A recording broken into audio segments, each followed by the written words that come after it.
คนเด้อ ไปทางใดมาทางใดไปเลี้ยงงูค่ะโอ้โดย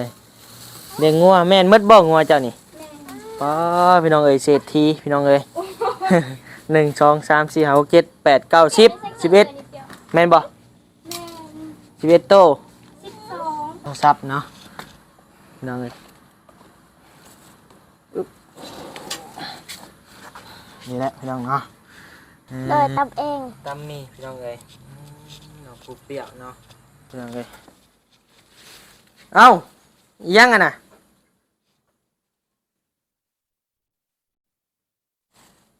โอ้มีเงินมีคำเด้อเดี๋ยวนี้พี่น้องเอ้ยน้องผู้เปรี้ยว บ่แม่นไดบ่แม่นละของไผบ่เพิ่งไป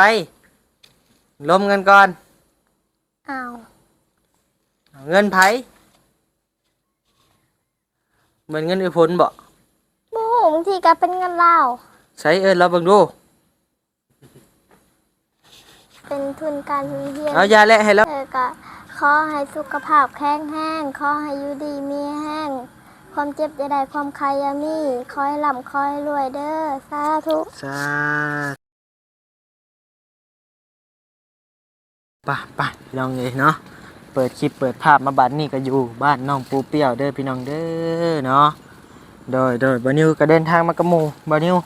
2 คนคือเก่าคือเดิมพี่น้องเอ้ยบ่าวอาจอดนะพี่น้องเนาะโดยสวัสดีเด้อบ่าวจอดเนาะโตพี่น้องเอ้ยมาเข้ากล้องกับบ่าวนิวก็เป็นครั้งแรกนะพี่น้องเนาะทางบ่าวจอดเพิ่นพี่น้องเอ้ยหมู่หักหมู่แพงเฮียนนำกันแต่น้อยจนใหญ่พี่น้องเอ้ยโดยไปเข้าไปเยี่ยมน้องปูเปี้ยวพี่น้องเอ้ยมื้อนี้ก็ให้หมู่มาเป็นหมู่เนาะพี่น้องเนาะเพราะว่าเดินทางมาไกลแน่พี่น้องเอ้ยบ่าวนิวก็ได้เนาะมากว่าประมาณ70 กิโลเนาะพี่น้องเนาะประมาณนี้พี่น้องเอ้ยโตกินข้าวกินน้ำบ่โตอีนั่งสบายดีเห็ดหึ่งอยู่พี่น้องเอ้ยคือมาเห็ดหัวหยองแทะมื้อนี้บ่ใช่น้องรถไถบ่กินข้าวบ่ยิ้มแล้วยิ้มแล้วข้าวคนตังงอนพี่น้องเอ้ยกินข้าวกับย่างกับมีโอ้ยมีอีกแล้วพี่น้องเอ้ยเนาะตัวน้ำบ่เอาน้ำมาเอื้อยแน่พี่น้องเอ้ยกินตำมะฮุ่งพี่น้องเอ้ยเด้นี่ไอ้ซื้อของกินมาผากนี่ใส่เบิ่งแกกินไว้แกกินนี่มีปิ้งไก่ปิ้งหมูปิ้งอัวพี่น้องเอ้ย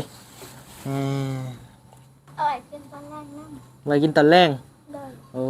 เจ้ากินสมีกับอิ่มโดยโอ้นั่งลงไว้นั่งลงทางข้างเอื้อยจะผู้ไปไผอ่ะน่ะคือที่เคยเห็นเกิดพ้นเอื้อยพลรับไปเลี้ยงวัวโอ้สาวเลี้ยงงัวป้าพี่น้องเอ้ยบ้านเราอยู่ทางใดผ่านแล้วบ้านนี้เลยมานั่งลิ้นน้ำเจ้าบ่โดยโอ้โดยมานั่งเป็นหมู่กันเลยโดยสบายดีเด้อไอ้ผลเด้อ ไปทางใดมาทางใดไปเลี้ยงงูค่ะโอ้โดยเลี้ยงงัวแม่นมดบ่งัวเจ้านี่แม่ ป้าพี่น้องเอ้ยเศรษฐีพี่น้องเอ้ย 1 2 3 4 5 6 7 8 9 10 11แม่นบ่แม่11โต12 12โอ้พี่น้องเอ้ยเศรษฐีหน้าใหม่พี่น้องเนาะ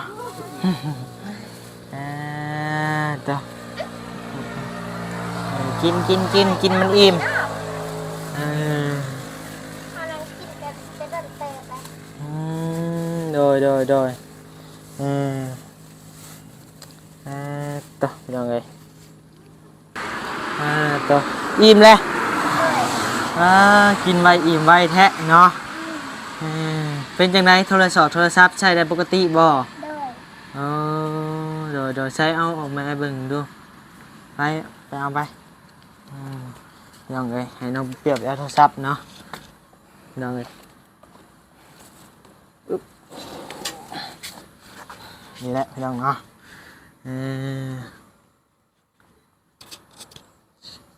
ปากอะ พี่น้องเลยโตใส่ไปนั่งรถไปนั่งพวกว้าวสีชมพูพี่น้องเนาะเออคักพี่น้องเลยตัว อันนี้หอยใช่ อันนี้หอยชาย โดย พอดีแล้วจับเดี๋ยวนี้เนาะนี่พี่น้องเลยพวกคักเนาะเอาเนี่ยดินได้ปกติบ่ โดย บ่ได้มีปัญหาบ่ โดย อ๋อ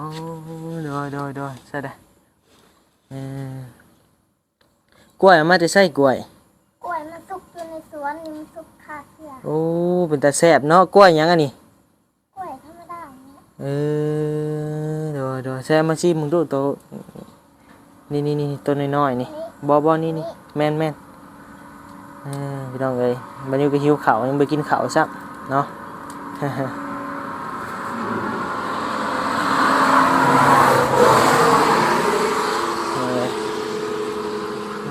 ตัวนี่แหละกล้วยน้ำกล้วยหว้าเนาะกล้วยน้ำหว้าประมาณนี้พี่น้องเอ้ยอยู่ไทยเอิ้นเนาะตัวคือสิแซ่บอยู่เนาะพี่น้องเนาะนั่งลงอีนั่งลง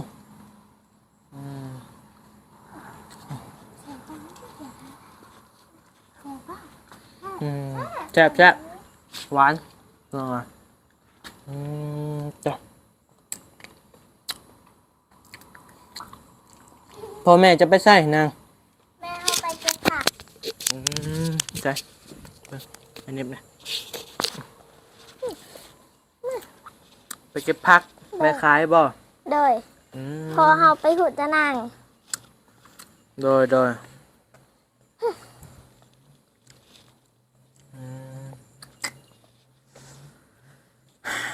แม่เอาไปกับไปแต่ตอนฝนตกแหละ โอ้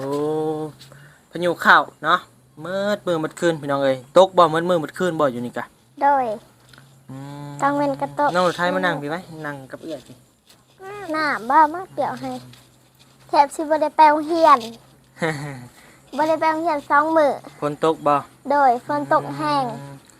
โดย เมื่อวานนี้ไปเมื่อวานนี้มันหนีไว้สิแหละ โดยมันงี้พี่น้องเอ้ยบ้านน้องปูเปียวเอิ้นมันงี้บ้านบ่าวนิ้วเอิ้นว่ามันยิบนะพี่น้องเนาะทางฝั่งไทยเลยเอิ้นว่าฝนลินนะพี่น้องเนาะหลายบ่อนหลายภาษาหลายบ่อนเว้าพี่น้องเอ้ยแฮงเว้าแฮงยาวนั่งดี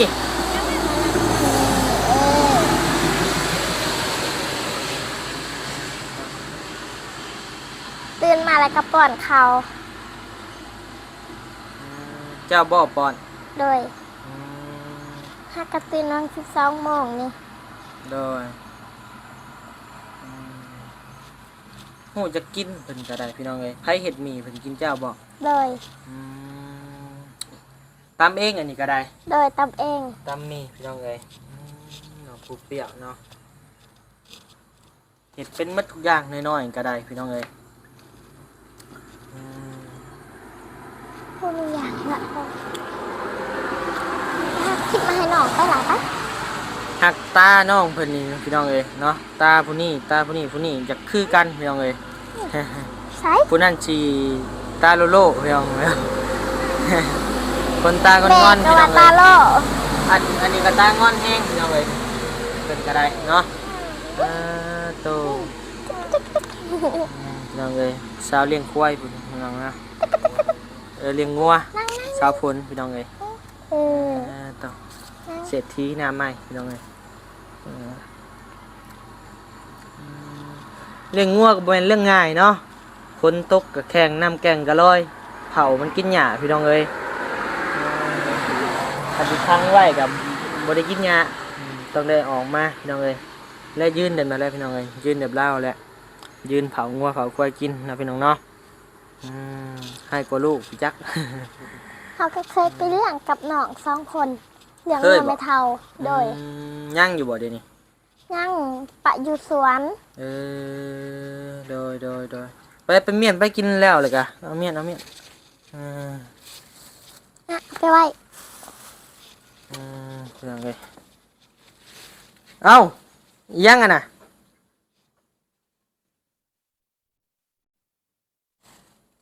โอ้มีเงินมีคำเด้อเดี๋ยวนี้พี่น้องเอ้ยน้องปูเปี้ยว บ่แม่นได บ่แม่นละของไผบ่เพิ่งไปล้มกันก่อน อ้าว เงินไผเหมือนเงินไอ้ผลบ่ บ่ฮู้บางทีก็เป็นเงินลาว ใช้เอิ้นเราเบิ่งดูเอาอย่าแหละให้เราลิ้นโทรศัพท์นั่นแหละบ่แม่นเงินไผอาจสิเอาเองดอกอ่า เงินไผ มันบ่แม่นเงินเฮา บ่แม่นจังได้มันอยู่ในติ๊บข้าวเจ้า มันบ่มีเฮาเอามาตั้งแต่ตำแหน่งมันก็บ่มีได อ่ะจับให้แหน่ เฮาเปิดออกก็มันบ่มี แม่นบ่ม่วนบ่มีใครเอาเลยไอ้เอาเด้อเบิ่งเว้ายากได้เนาะพี่น้องเนาะไปเบิ่งจับเบิ่งมันอยู่ในติ๊บข้าวจ้ะนี่มันบ่แม่นเงินเจ้าเงินไผ มันบ่แม่นของแม่เฮาก็บ่มีมื้อเช้าแม่เฮาไปตลาดแม่ก็เฮาก็ขายได้70,000นึง แม่นบ่บ่แม่นแม่เจ้าเสื่องเจ้าเมียนไปจักเสื่องแม่นในติ๊บข้าวนี่ เสียงในติบข้าวเฮากินมื้อเช้านี่เฮาก็เห็นแหละ เอ้าบางเทื่อเน็บไว้เด้เน็บไว้แน่นเนาะพี่น้องเอ้ยเน็บไว้แน่นแล้วมาบัดนี้มันเหี่ยวออกอะนะที่ไอเห็นมันเหี่ยวมันจะทั้งหลุมพี่ มันบ่มีวันเน็ตดอก บ่มีเดี๋ยวจะเว้าเลยเนาะเงินไผซะ มันบ่แม่น เงินรถไถบ่ใช้มานั่งพี่เงินจะบ่ บ่มีเงิน เงินไผซะเงินไผฮะ บ่ฮู้ แมันบ่ เลย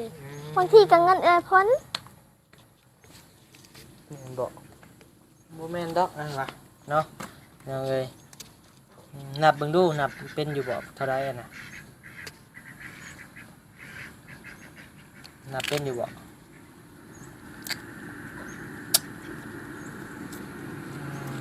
น้องเอ้ยเนาะ นั่งลงอีนางนั่งลงซิกดาวนั่งลงตะกูโอเคนั่งดีๆนั่งดีๆ นางงามเออ นั่งงามๆนั่งเลยเนาะ 2 4 นับดีๆไม่กับพี่ไม่บนนิ้วน้องเน็บบ่ได้ล่ะ 200,000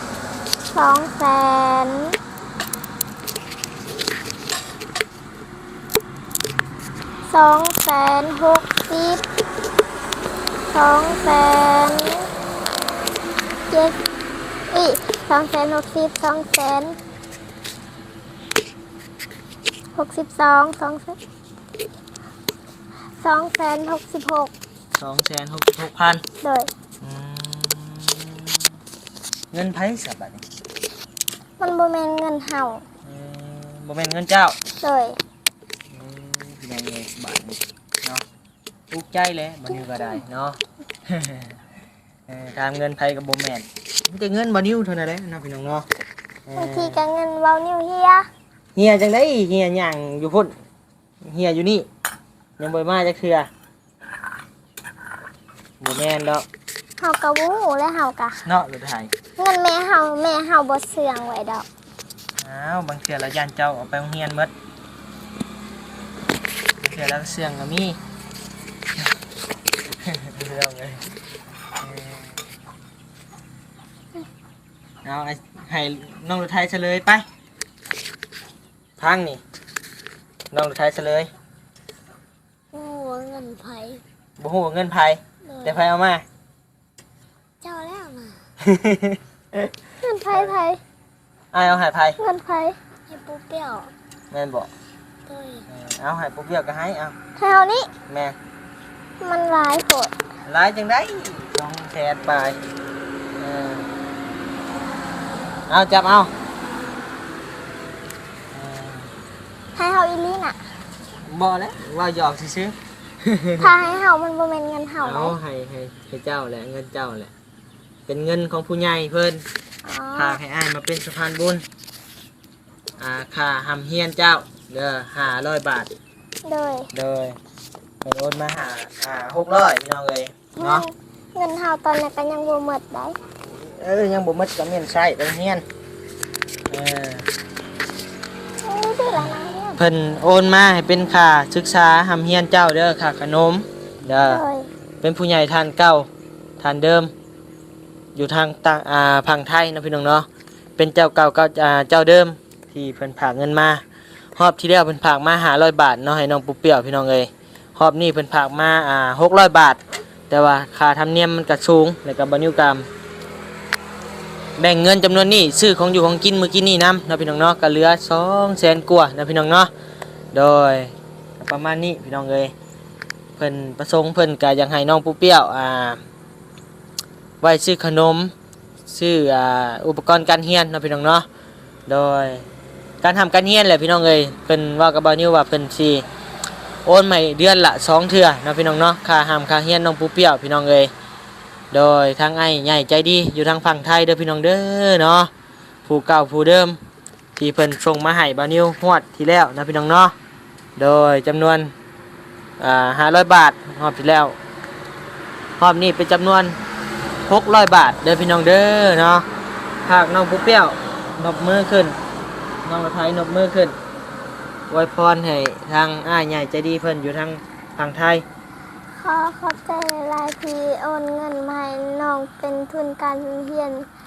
ก็ขอให้สุขภาพแข็งแรงขอให้อยู่ดีมีแห้งความเจ็บจะได้ความใครอยามีขอให้ร่ำขอให้รวยเด้อสาธุ สาธุพี่น้องเอ้ยใส่เจ้านี่คือดื้อแท้เบิ่งยากใส่หลอกไว้โลด อันนี้วัดอันนี้วัด ให้ นี่วัด เพิ่นว่าเอ้านั่งเพื่อนเจ้าใช่เป็นเวรเป็นกรรมอยู่แล้วพี่น้องเอ้ยเนาะจังได๋ก็ทางใจเฮียนเด้อผู้ใหญ่เพิ่นก็ โดย หักแพงคือร้านนี่แหละพี่น้องเอ้ยเนาะทางไงเพิ่นก็บอกอยากให้น้องปุ๊เปี้ยวหำเฮียนเก่งๆให้สมความพันไว้อยากเป็นหยังเป็นหมอบ่เป็นครูบ่ตอนน่ะ โดย เป็นครูเนาะให้มันเป็นได้คือที่หวังเด้อ โดย เรียนเก่งตอนนี้ยังขาดยังตอนนี้อยากได้หยังอุปกรณ์การเรียน อยากได้สุดทางเพื่อนอีก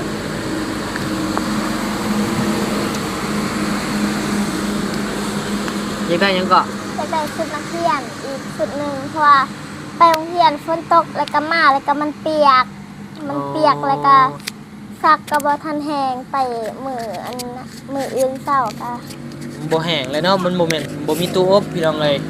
สักมือแล้วก็ตากอยากได้ที่สุดก็คือชุดนักเรียนชุดหนึง โดย ชุดเท่าไรเดี๋ยวนี้ บางที่ก็สุดหนึ่งก็แสนป้าย โอ้ก็บ่ได้แพงปานใดพี่น้องเอ้ยประมาณ250นี่แหละประมาณนี้แหละเนาะที่บานิวเคยเห็นมาก็ได้เนาะก็บ่แพงปานใดพี่น้องเอ้ย ใช่ไหมดีๆนะนี่ โดยเพราะว่าทางง่ายเพิ่นพากให้อ้ายถามเจ้าว่าอยากได้หยังอุปกรณ์การเรียน นั่น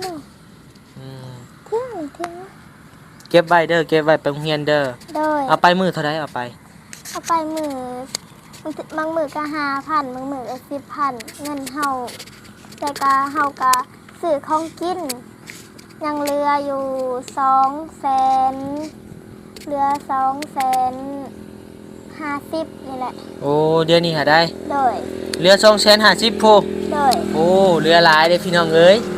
เหลือประมาณ400 บาทพี่น้องเอ้ย200,000ปลายเนาะ400 บาท แล้วอะไรเฮ็ด ยังเหลือหลายอยู่แทบสิบ่ได้ใช้เลยพี่น้องเอ้ยเออ แล้วก็หามาอีก10,000เฮากับเอาไปซื้อมีมากินมีมาตำกินมันบ่มีของกิน โอ้โดยยังเหลือ200,000กว่าเงินเก่าเนาะอันนี้ก็เพิ่มมาอีก200,000กว่าพี่น้องเอ้ยเออเอาจังได๋ก็สู้ๆเด้อเป็นกำลังใจให้เนาะ โดย ตั้งใจทำตั้งใจเรียน โดย ใหญ่มาแล้วก็เลี้ยงน้องเลี้ยงลูกเหมือนกันลูกไม่ใช่พี่น้องเลยเนาะเลี้ยงน้องเลี้ยงนุ่งนี่แหละเด้ออืม